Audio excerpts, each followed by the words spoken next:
नाज़रीन, इंतखाबात हो गए, जोड़ तोड़ अब जारी है। अब ही वो मरहला आया है जहां सियासी जमातों ने ये डिसाइड करना है कि हुकूमत किस तरीके से फॉर्म की जाएगी। ऐसी सूरत हाल में पाकिस्तान पीपल्स पार्टी और मुस्लिम लीग नून तो एक दूसरे से गुफ्तगू करना शुरू हो चुकी है। इस गुफ्तगू के मराहिल वो तय पाएंगे कि ऐसा लगता है कि हुकूमत कुछ जमातें मिलकर बनाएंगी, अपोजिशन के अंदर वो आजाद बैठेंगे जो कि आजाद नहीं, पाकिस्तान तहरीक इंसाफ के आजाद हैं। लेकिन इन आजाद के हवाले से बहुत सारे शुकूक व शुबहात जन्म ले रहे हैं। बैरिस्टर गौहर ने इसी शुकूक व शुबहात का इजहार करते हुए पाकिस्तान मुस्लिम लीग नून और उस पार्टी के इल्हाक और दोनों नहीं चाहते कि वो बेसिकली पाकिस्तान तहरीक इंसाफ हुकूमत बनाए, उसके ऊपर भी कुछ गुफ्तगू की है, जरा सुने।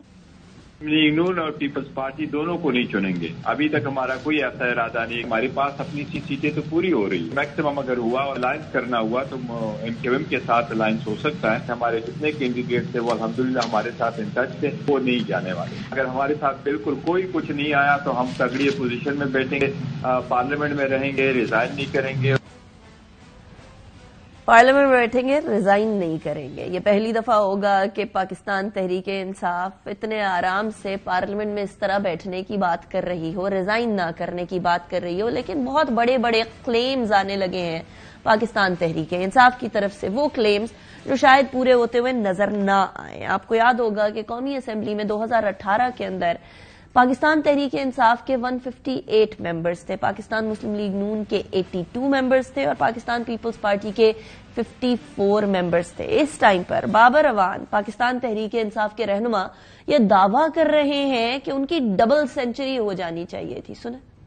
पाकिस्तान में 2 इलेक्शन हुए हैं। 8 फरवरी वाला इलेक्शन था, उसमें इमरान खान बैलेट के जरिए से भारी अक्सरियत के साथ पूरे पाकिस्तान में जीते हैं। 9 फरवरी का इलेक्शन था, उसमें नवाज शरीफ बुलेट के जोर पर जीतने की कोशिश कर रहे हैं अभी तक। एक तरफ बैंगन था और दूसरी तरफ $1 बिलियन मैन था। कमाल हो गया है। बल्ले के बगैर डबल सेंचुरी से ऊपर चले गए हम और वोट के बगैर नवाज शरीफ ने विक्ट्री स्पीच कर दी।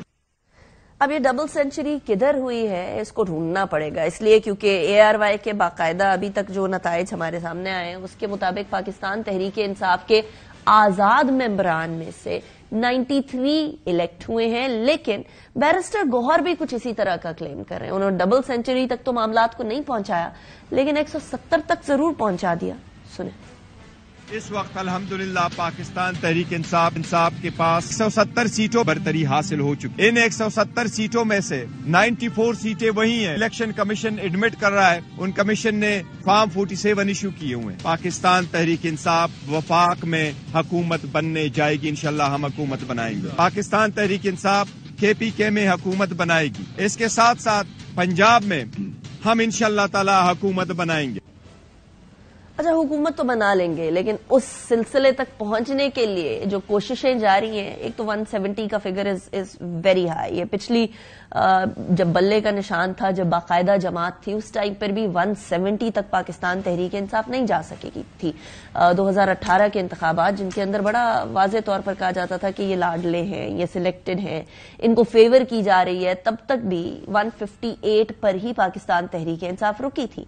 लेकिन अब इस क्लेम के अलावा एहतजाज, जो पुरअमन एहतजाज की बात की जा रही है, उसके बारे में शोएब शाहीन साहब कह रहे हैं कि जब तक हमें हमारी नशस्तें नहीं मिलेंगी तब तक हम एहतजाज करते रहेंगे। सुने। जब तक हमारा रिजल्ट दुरुस्त नहीं होगा, रोजाना 2 बजे हम यहीं आएंगे, हम यहाँ एहतजाज करेंगे, जो कि हमारा बुनियादी हक है। पुरअमन जद्दोजहद हम जारी रखेंगे। हम किसी करप्ट सिस्टम का हिस्सा नहीं बनेंगे, मगर हम असेंबली में जाएंगे, हम इनको एक्सपोज करेंगे। हम 2/3 मेजॉरिटी से जीत चुके हैं। इन डाकुओं को डाका जनी नहीं करने देंगे। हम अपना हक हासिल करके रहेंगे। अब अगला कदम पाकिस्तान तहरीक इंसाफ यकीनन अदालत में जाने की बात कर रही है। अब अदालत के अंदर क्या होगा, फॉर्म 45-47 के ऊपर भी सवालात उठा दिए। एक ही जमात सवाल उठा रही है, एक ही जमात शकूक व शुबहात पैदा कर रही है। आजम नजीर ताड़ साहब का एक क्लेम है।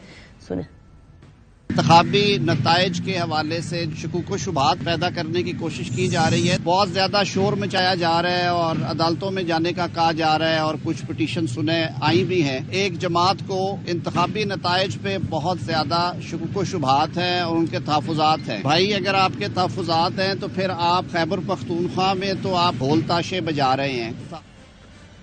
اچھا، یہ بڑے انٹرسٹنگ بات ہے کہ آپ خیبر پختونخوا میں ڈھول بجا رہے ہیں اور یہ کہہ رہے ہیں کہ آپ کی حکومت بنے گی، اور وہاں کہہ رہے ہیں کہ جی صحیح انتخابات ہوئے، لیکن باقی ساری جگہ پر نہیں ہوئے اس لیے کیونکہ آپ کی نشستیں نہیں آ سکیں. اب ایک اور سوال پیدا ہوتا ہے کہ یہ جتنے 93 انڈیپینڈنٹس ہیں ان کے حوالے سے مورل سیاست کی بات ہوگی یا قانونی سیاست کی بات ہوگی؟ کیونکہ قانونی طور پر تو پاکستان تحریک انصاف کا ایک وہ جو باؤنڈری ہوتی ہے وہ ان کے اوپر لاگو نہیں ہوتی. ڈسپلن کے حساب سے وہ جو پارٹی ڈسپلن ہوتا ہے وہ بھی ان پہ لاگو نہیں ہوتا.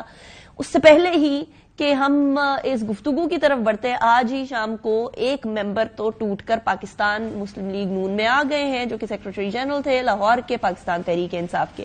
اب اور کتنے لوگ ٹوٹ کر جائیں گے؟ یہ کلیم کیا تھا فیصل واؤڈا صاحب نے ہماری جب ARY کی الیکشن ٹرانسمیشن چل رہی تھی اس ٹائم پر.